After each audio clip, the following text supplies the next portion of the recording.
বেশি অনেকেই জানো আমার মেয়েকে আমি আঁকা শেখানোর জন্য হিন্দমোটরে যাই। তো অনেক রুট হয়ে হিন্দমোটরে যাওয়া যায়। তো আজকে ভাবলাম যে আমাদের বাড়ির পাশে যে লঞ্চঘাট আছে সেই লঞ্চঘাট হয়ে আজকে আমরা হিন্দমোটরে যাব। তো যখনই আসলাম তখনই এসে শুনছি যে 5 মিনিট পরেই লঞ্চটা ছাড়বে। তো সঙ্গে সঙ্গে টিকিটটা কেটে নিয়েছি, এবার লঞ্চের দিকে যাচ্ছি। আর একটু গঙ্গার চারিদিকটা দেখাচ্ছিলাম, আর আমরা আন্দাজে এসেছিলাম, তো দেখা গেল যে বেশিক্ষণ আমাদের আর ওয়েট করতে হয়নি। তো এবার লঞ্চের দিকে যাচ্ছি, আর জানি না আজকে কতটা তাড়াতাড়ি পৌঁছাবো। তো একটু গঙ্গার চারিদিকটা একটুখানি দেখাচ্ছিলাম, আর ভালোও লাগলো যে বেশিক্ষণ ওয়েট করতে হলো না। তো এইবারে গিয়ে দেখছি যে লঞ্চটা আমাদের জন্য দাঁড়িয়েই রয়েছে। তো তারপরে লঞ্চে বসে গেছি, তারপর একটু গঙ্গা চারিদিকটা দেখাচ্ছিলাম। তো গঙ্গা চারিদিকটা দেখানোর পরে আর এখানে মানে গঙ্গার মাঝখানে একটা দ্বীপের মতন হয়ে গেছে। তো এই পার থেকে ওই পারে আমাদের যেতে হবে।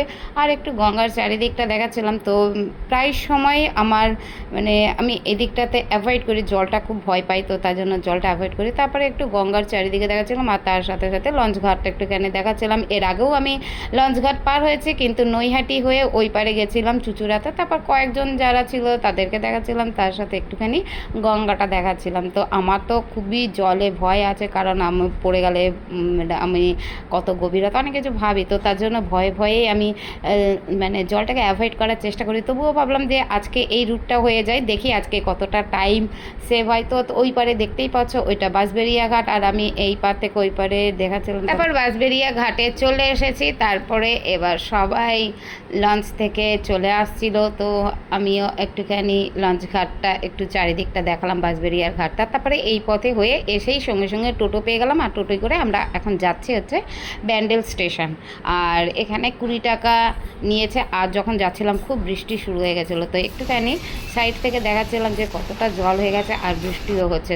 তারপরে খুবই তাড়াতাড়ি চলে আসার ব্যান্ডেল স্টেশনে চলে এসেছি। চলে আসার পরেই এবার অ্যানাউন্স শুনছিলাম যে ব্যান্ডেলে থেকে হাওড়া যাওয়ার ট্রেন অ্যানাউন্স শুনছিলাম। তো একটু পরেই ছাড়বে, তো তাড়াতাড়ি করে আমরা আবার ওই ট্রেনটাকে ধরার চেষ্টা করলাম। যেহেতু ফার্স্ট টাইম আসা, তো এসেই তাড়াতাড়ি করে দেখলাম যে ট্রেনটা দাঁড়িয়ে রয়েছে আর অনেকটাই ফাঁকা। আমি আর তৃষা বসে গেলাম। তারপরে এবারে আমরা এখন ট্রেনটা ছাড়ার অপেক্ষা। তারপর ট্রেনটা যখন ছেড়ে দিয়েছে, এসেও দেখছি এখানেও মাঝ রাস্তাতে বৃষ্টি শুরু হয়ে গেছে। তো একটুখানি বৃষ্টিটা একটুখানি চারিদিকটা দেখাচ্ছিলাম। তারপরে ফাইনালি আমরা চলে এসেছি হিন্দমোটরে। আর যখন এসেছি তখন বাজে হচ্ছে 2:09 কি এরকম সামথিং। তা এখানে এসেও বৃষ্টি হচ্ছে। আর যেহেতু আমাদের যেখানে আঁকা শিখতে যাই নিয়ে যাই, তো সেই কাকুর বাড়িতে 3:30-র সময় আমাদের যাওয়া। তারপরে এখানে কি করলাম, যেহেতু অনেকক্ষণ আগে চলে এসেছি, স্টেশনে চারিদিকটা দেখাচ্ছিলাম, তার সাথে সাথে এখানে ওয়েট করলাম। তো আজকে এইভাবেই আমরা পৌঁছাই।